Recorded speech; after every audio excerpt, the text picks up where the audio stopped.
Halo Sobat Ngomin, apa kabar? Kembali berjumpa dengan Ngomin. Sorry banget, kemarin sebenarnya aku rencana live, tapi karena satu dan lain hal aku nggak bisa adakan live. Oke. Nah sekarang kita bahas ada beberapa perkembangan buat kawan-kawan yang wah gimana beli Mourinho katanya dipecat. Nah ini soalnya ngomongin Inter ya. Aku akan bahas itu di Ngomla ya, nanti agak sorean aku upload. Tapi sekarang kita bahas Inter dulu. Alright, pertama yang berita ringan dulu. Ada dua pemain Inter yang sedang menghadapi tuntutan. Itu tuntutannya adalah privacy violation, artinya pelanggaran privacy. Nah kejadiannya itu sebenarnya simple sih ya. Ini namanya juga berita pemanasan. Tersebutlah ada dua pemain Inter yang sedang main di klub malam. Sekitar jam 4 waktu pusat Eropa, center Eropa itu. Ada pemain ini menganggap bahwa salah satu tamu di sana itu ngerekam mereka. Nah, terus mereka mendekatilah, apa rekamannya? Enggak ada ngerekam, dia bilang gitu kan. Dan intinya dari pemain Inter nggak percaya, terus disuruh mana coba lihat. Nah, kalau dari lawyernya si tamu ini katanya sih memang nggak ada sama sekali video atau foto tentang pemain Inter ini.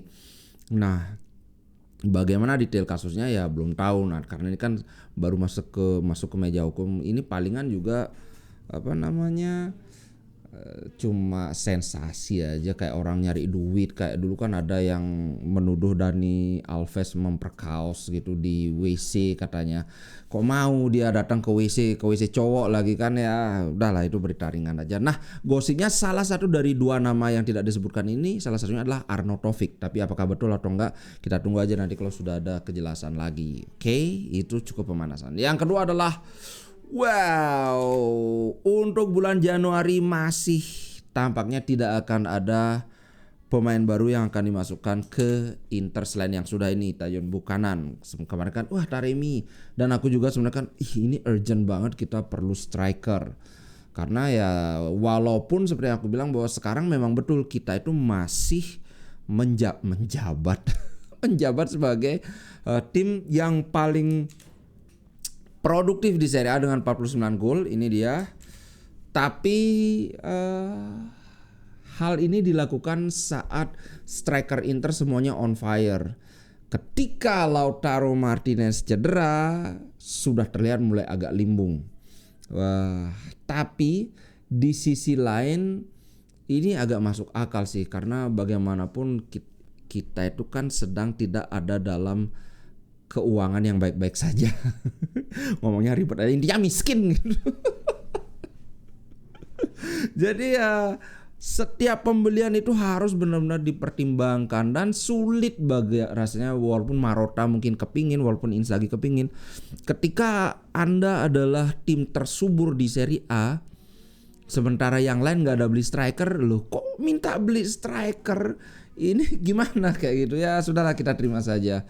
Apalagi sebenarnya di antara pemain lain itu ada Mkhitaryan yang bisa bermain sebagai second striker, dan juga Tajon Buchanan ini juga bisa main jadi striker.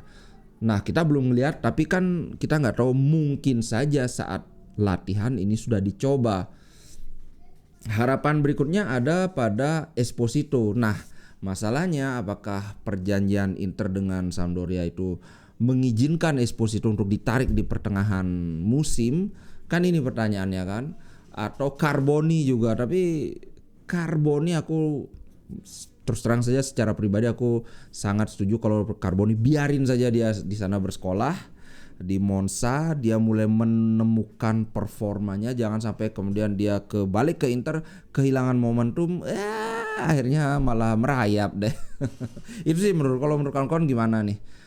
Berikutnya adalah Marotta.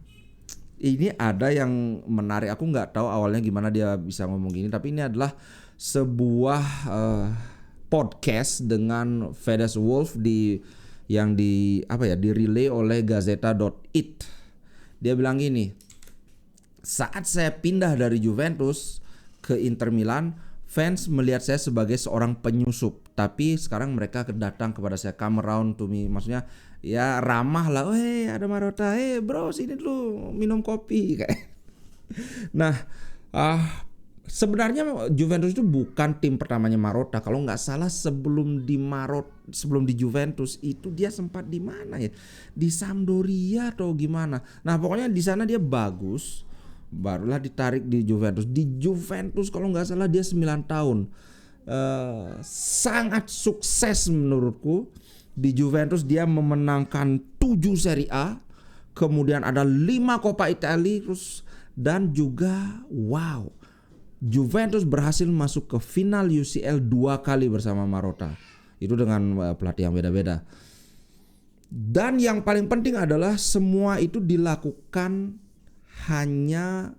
bukan hanya ya, dalam batas pengeluaran yang masih tidak melanggar FFP. Beda dengan Manchester City, Chelsea, PSG itu kan gara-gara duit kan. Sedangkan Juventus 2 kali bisa masuk UCL tanpa mengeluarkan uang yang berlebih. Nah kemudian kalau kawan-kawan ingat, hubungan Juventus dengan Marotta itu menjadi asam memburuk ketika Juventus memaksakan diri untuk membeli si Cristiano Ronaldo, yang mana Marotta sangat tidak setuju. Nah tidak setujunya itu sebenarnya bukan karena Ronaldo jelek, tapi satu, karena mahal. Kemampuan Ronaldo jelas nggak bisa diragukan lagi kan, nggak usah lah. Dan terbukti dia ke Juventus jadi top scorer. Tapi kalau menurutku ini mirip kejadian ketika Inter di tangan Moratti. Koleksi striker, Inter beli Vieri yang paling kelihatan bagus. Yang waktu itu memang betul Vieri ngegol terus top scorer, tapi sebagai gantinya Inter harus melepas waktu itu, aku ingat banget, Simeone ke Lazio, dan lapangan tengah Inter itu hancur-hancuran. Yang terjadi adalah tidak balance. Di satu sisi nyetak gol terus-terusan, tapi di sisi lain ya gitu-gitu aja. Dan terbukti di Liga Eropa, di Liga Champions ya Juventus gagal total. Bahkan kemudian masalah plus Valenza itu kalau kawan-kawan ingat, kemudian masalah gaji itu kalau kawan-kawan ingat. So dengan dengan prestasi yang mentereng seperti ini, kemudian wajar kalau beberapa fans melihat ini kok Juventus banget kayak gitu loh. Tapi apa yang kemudian terjadi, tentunya banyak juga fans yang merasa enemy of my enemy is my friend. Nah karena mereka dalam tanda kutip musuhan kan, Marotta jadi musuhan sama Juventus. Bukan musuhan sih sebenarnya, maksudnya hubungannya retak. Ya udah sini kamu ke Inter. Aku sih begitu Marotta ke Inter, wah mantap, ini udah langsung begitu. Dan terbukti dan teruji. Berapa ya, 5 musim sudah dia di Inter. Pokoknya kemudian dia ambil Conte, sama juga ketika Conte ke Inter juga, wah ini penyusup. Tapi kemudian lagi-lagi magic Marotta terjadi. Dengan uang seadanya dia ngambil pemain yang benar-benar sesuai. Conte pergi, dia juga ngambil pelatih yang benar-benar sesuai. So ini menurutku adalah sebuah kejelian dalam bukan sekedar menghaburkan uang, tapi melihat pelatih itu gaya mainnya kayak gimana, pemain ini kayak gimana. Itulah yang membuat banyak pembelian Inter itu yang sukses. Acerbi yang apa ini, tahu-tahu sukses. Kemudian Darmian itu kan sudah jadi pembelian gagal labelnya di Manchester United. Ke Inter, boom, jadi masuk lagi ke timnas. Acerbi juga sama. Kemudian siapa lagi ya? Di Marco sempat, tapi Di Marco memang perform sih dia di Verona, makanya dibeli lagi. So intinya memang ada beberapa yang katakanlah gagal ya, misalnya Korea. Tapi menurutku ini pun siapa yang tahu bahwa Korea itu kan cedera. Bahkan sekarang dia di mana dia di Liga Spanyol, aku lupa klubnya Korea apa ya. Ya pokoknya kan dia cedera lagi sama si Gattuso itu kan. So menurutku keberhasilannya itu jauh di atas kegagalan yang dia ini kan. Pembelian pemain yang gagal itu paling siapa? Korea, kemudian Alexis Sanchez juga kan gara-gara cedera. Kemudian kalau kawan-kawannya ada Caicedo itu yang dibeli untuk sekedar pelengkap, baru dibeli cedera lagi. Ingat kayak itu pas di 2 musim lalu, itu benar-benar aneh. So dia bilang gini, mungkin ketika saya tiba di Inter banyak fans yang melihat saya seperti penyusup, bahkan mungkin seperti lebih jelek lagi karena saya datang dari Juventus. Tapi dalam olahraga yang bermakna, yang diperhitungkan itu adalah hasil, kata Marotta. Dan terima kasih untuk maksudnya terima kasih syukurnya karena ada keberuntungan sedikit, karena merit itu maksudnya ya performa di lapangan. Sejak saya datang di Inter, hasil-hasil yang bagus selalu datang, bukan selalu datang, telah datang. Wih, mantap lah. Kalau ada pembelian paling sukses dari Suning ya menurut pembelian Marotta. Oke, kemudian Taremi kabarnya sudah setuju. Lagi-lagi ini verbal agreement ya, belum ada hitam di atas putih. Sudah setuju untuk bergabung dengan Inter. Kalau sebelumnya dikabarkan dia minta 5 juta. Nah, sekarang kabar terbaru dia sudah menyetujui di kisaran angka 3 juta. Kontrak itu 3 tahun. Kemudian ada opsi bagi Inter untuk menghentikan kontraknya, memutus kontraknya 1 tahun lebih awal kalau ternyata ada ketidakpuasan. Nah, gajinya si Alexis Sanchez itu kan juga 3 juta. Berarti ini benar-benar Alexis pergi ganti dengan harga yang sama, paling ya kasih ini kan signing bonus aja. Kalau kita perhatikan Alexis Sanchez dibandingkan Taremi, aku ini berani bilang sama seperti ketika Inter beli Acerbi. Acerbi itu datang untuk menggantikan Ranocchia dengan konsep bahwa ini menggantikan si itu, maka aku berani bilang bahwa ini adalah ya upgrade. Pertama dari segi usia dia masih 31 tahun. Kemudian saat ini dia sudah mencetak 6 gol 4 assist. Aku liatin nih. 6 gol dan 4 assist dari 15 pertandingan. Mungkin masih dia ada beberapa kali cedera. Ini dari total 24 pertandingan di semua kompetisi ya. Sedangkan Alexis Sanchez kita lihat itu dia mencetak 9 gol dan 5 assist. Tampaknya lebih ini bener gak sih? Oh ya bener.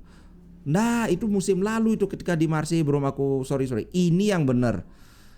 Alexis Sanchez itu baru mencetak 2 gol saja dan kedua-duanya ada di Liga Champions. Di Liga Italia dia belum sempat. Itu dari 8 pertandingan.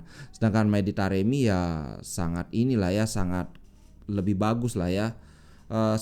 Tadi itu pun aku lupa. Itu Mehdi Taremi itu dari musim sebelumnya. Nah, yang dicetak oleh Mehdi Taremi itu sekarang adalah 6 gol 4 assist dari total 24 pertandingan. Kayaknya bener tadi. Aku lagi agak sepaneng gara-gara denger nggak dari geletak. Karena ini masih ada pembangunan di depan. Jadi kadang-kadang aku lagi ngomong fokusku ini. So anyway, ini perbandingannya ya.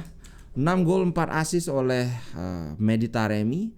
Alexis Sanchez 2 gol doang. Tapi ya tentu saja kita tidak bisa ngambil begitu saja karena kan dia mainnya di Liga Portugal, sedangkan Alexis di Liga Italia yang lebih sulit. Selain lebih sulit juga dia kan cuma jadi pemain pengganti, kadang-kadang main cuma 10 menit, cuma berapa gitu kan, sulit untuk dia mengeluarkan performa terbaiknya karena kadang-kadang kita sudah mengulur waktu saja, nunggu peluit habis lah inilah. Tapi kalau kita lihat dari musim lalu Mehdi Taremi kan ya di Portugal, sedangkan Alexis Sanchez masih di Marseille kan. Nah kalau dilihat dari sini ya relatif seimbang lah ya Liga Prancis dengan Liga Portugal, walaupun jelas Liga Prancis masih lebih di atas. 18 gol oleh Alexis Sanchez, total 3 assist. Jumlah yang sangat bagus kan. Tapi kalau dibandingkan dengan Mehdi Taremi, 31 gol 14 assist. Aku ingat banget musim lalu kita menghadapi Porto. Wah, ini berbahaya sekali. Ada yang berkomentar bahwa lihat saja Mehdi Taremi sudah penurunan ini ya. Dia bilang dia itu orang Iran. Dia itu hanya seorang aktor. Catat kata-kataku. Saya tinggal di Iran. Saya sangat mengetahui tentang dia. Dia dipanggil Divemi. Katanya maksudnya tukang diving. So apakah ini benar? Karena aku nggak ngikutin Porto, paling aku ngelihat ya karakter permainannya kayak gimana di highlight itu. Tapi kalau melihat apa yang dia tampilkan ketika musim lalu lawan Inter, ini pemain bagus. Kemudian sekali lagi kalau konsepnya adalah Mehdi Taremi datang menggantikan Alexis Sanchez, ya sudah, ini upgrade namanya, apalagi dengan gaji yang benar-benar enggak sih benar-benar sama, paling beda ratusan ribu ya. Dengan gaji sekian relatif sama dengan Alexis Sanchez, menurutku ini adalah sebuah langkah yang bagus. Walaupun ya kembali lagi, kalau kita punya duit ya mending Haaland dibeli kalau punya duit, tapi ya kita kan mesti nyadar juga kan, sadar diri, ngaca gitu. Oke, saat ini Inter ada di peringkat 1 dengan 51 poin. Juventus mengekor dengan baru saja bermain tadi pagi. Nanti aku akan bahas di Ngomla. Oke, itu saja dulu untuk konten kali ini. Sampai jumpa. Terima kasih buat kawan-kawan yang sudah nonton, yang sudah nge-like, yang sudah jadi member. Sekarang ada 3 tingkatan member. Silakan dilihat kalau kawan-kawan mungkin ada yang ingin, wah kayaknya aku mau mensupport Ngomin deh, atau wah kayaknya aku mau upgrade deh, silahkan dilihat kalau kawan-kawan bisa. Sorry, bukan ada 3 level tapi ada 4 level. Seperti yang aku bilang di ini, aku akan melakukan beberapa perubahan, tapi itu aku lakukan secara bertahap. Ini profil pictureku udah ganti, kemudian cover art juga sudah ganti, membership juga sudah ganti.